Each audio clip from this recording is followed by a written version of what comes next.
আসসালামু আলাইকুম রহমতুল্লাহ। আশা করি সবাই ভালো আছেন।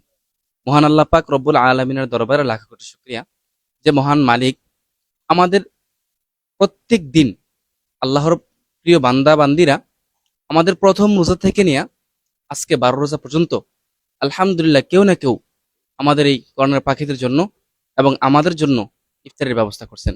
সকলে বলে আলহামদুলিল্লাহ। আজকের এই ইফতারের আয়োজন করছেন আমার খুব প্রিয় একজন কাছের একজন ব্যক্তি, যে যেই ব্যক্তিটা আমার সাথে প্রায় আজ থেকে 7-8 বছর আগে থেকে সম্পর্ক, এবং ওনাদের নিজ বাড়িতেও আমি একজন মসজিদের ইমামের দায়িত্বে ছিলাম।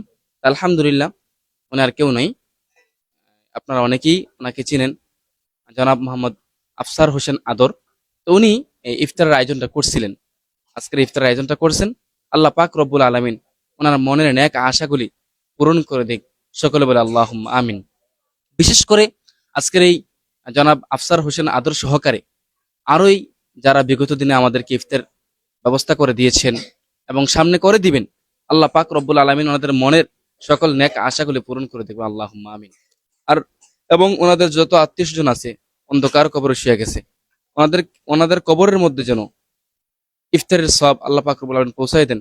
সকলে বলে আল্লাহুম্মা আমিন। বিশেষ করে ওনার আব্বা আম্মা দুনিয়ার জমিনে বেঁচে আছেন, আল্লাহ পাক রব্বুল আলামিন যেন ওনাদেরকেও নেক হায়াত দান করেন। সকলে বলে আল্লাহুম্মা আমিন। তো ইনশাআল্লাহ দোয়া করবেন আমাদের জন্য, খাস করে এই মাদ্রাসার জন্য দোয়া করবেন, আল্লাহ যেন এই মাদ্রাসাকে কবুল করেন। আসসালামু আলাইকুম ওয়া রাহমাতুল্লাহ।